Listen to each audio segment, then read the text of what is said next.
Olá, olá, bom dia. E hoje eu quero convidar vocês para fazer uma reflexão. Eu acho que esse é um assunto que pode causar assim uma certa polêmica, né? E trazer alguns questionamentos, né? Porque eu acho que uma das principais, né, questões, né?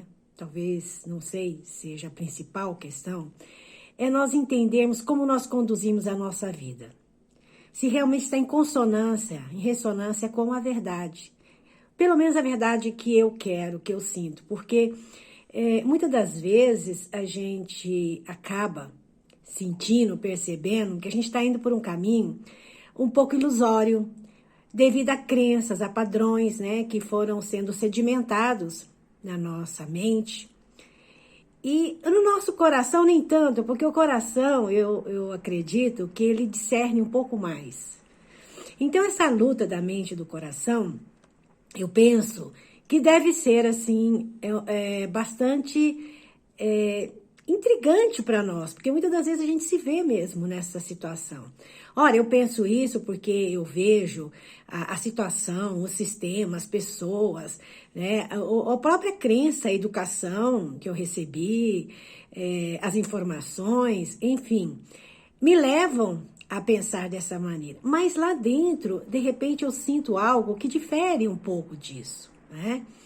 Então, eu acho que essa questão de como conciliar o equilíbrio, né, dessas polaridades, a nossa psique, e aí entra todo um processo, né, da nossa psique, do inconsciente, e a gente acaba, muitas das vezes, entrando em processo de exaustão até, porque muitas das vezes as pessoas vão procurar uma terapia porque elas estão realmente cansadas, às vezes não fisicamente, mas o cansaço advém disso, né, dessa luta interna, que às vezes traz um desgaste psicológico, né, e energético, vibracional muito grande, que pode acarretar doenças.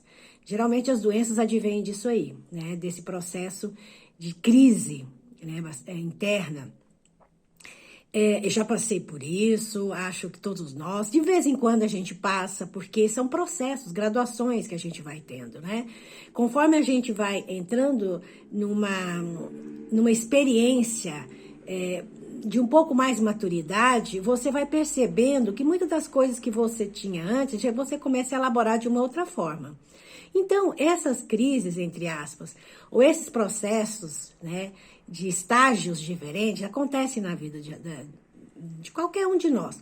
É lógico, tem pessoas que têm uma vida um pouco mais, vamos dizer, dentro vamos dizer, de uma normalidade e que muitas das vezes não se questionam e vivem uma vida um pouco mais, vamos dizer, dentro desse sistema e vive a vida inteira assim. Entende que a vida é para você ter sua família, ter o seu trabalho e viver com aquilo que a pessoa tem e tal. Ela tem um pouco mais, ela vive um pouco mais dentro do limite. Para ela está tudo bem, se bem que muitas das vezes isso não é de fato uma realidade, né?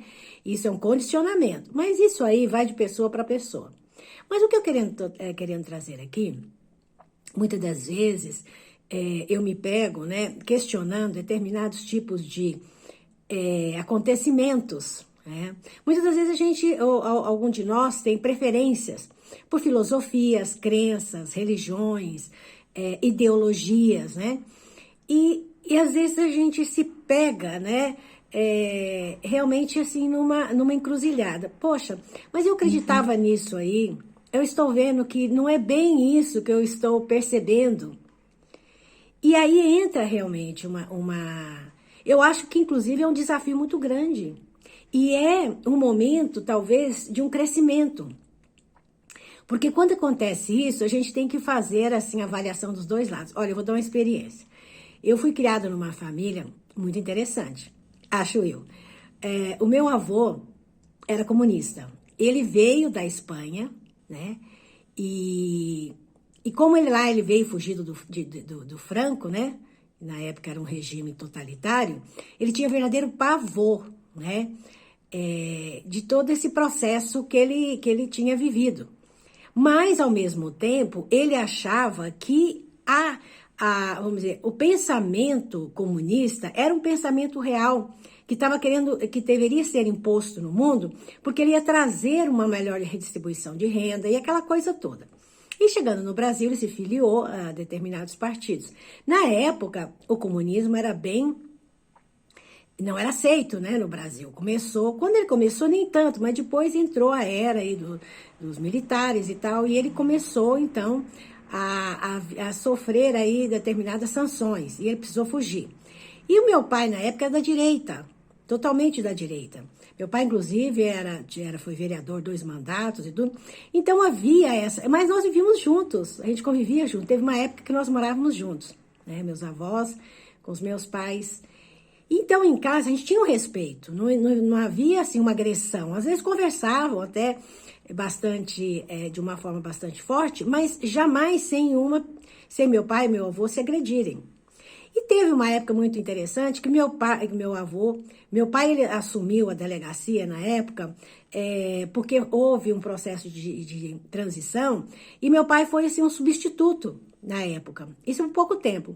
E ele recebeu ali um comunicado de pessoas que deveriam ser, não presas, mas elas seriam retidas para fazer determinados tipos de perguntas, de arguições com relação à postura, né? Porque tinha sido denunciado que as pessoas, meu avô e outras pessoas, estavam realmente fazendo esse movimento comunista na minha cidade. Então, para prestar depoimentos, tudo. Mas o meu pai já sabia que poderia ser preso, meu avô. E ele pegou, avisou meu avô fugiu. Então, assim, por exemplo, na minha casa também, minha avó materna era espírita. Minha avó paterna era católica.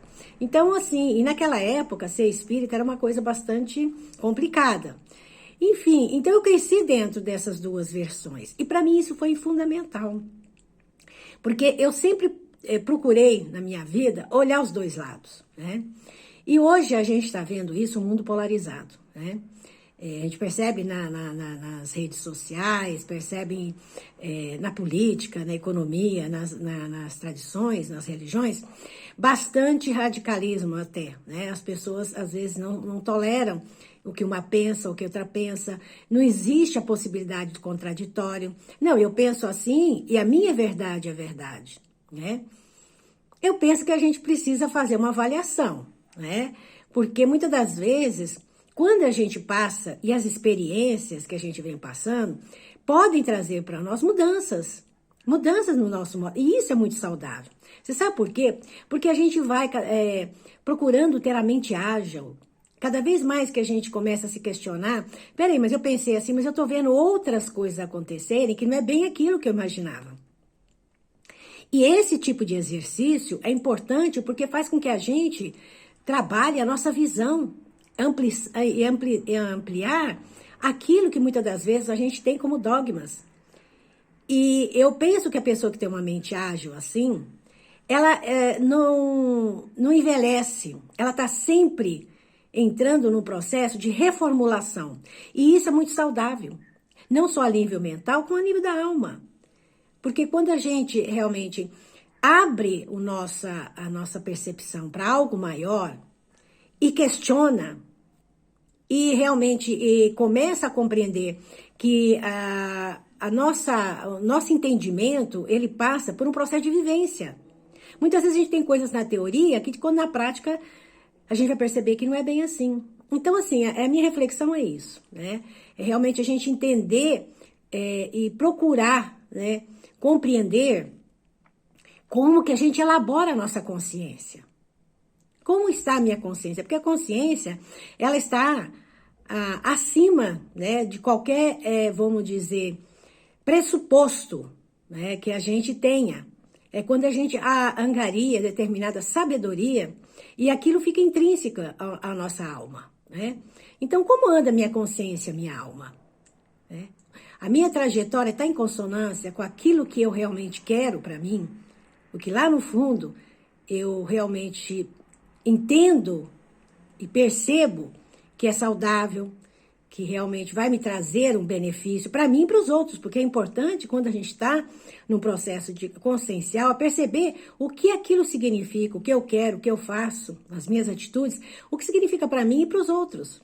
Porque só a partir do momento que a gente começar a perceber que eu não estou indo além das minhas fronteiras, com as minhas verdades e atacando o outro, é que a gente começa um pouco a ter uma visão, um vislumbre de uma consciência voltada a uma percepção mais ampla daquilo que os mestres vieram trazer para nós, né? Porque eles vivenciaram isso. É isso aí, gente. Bom dia. Namastê.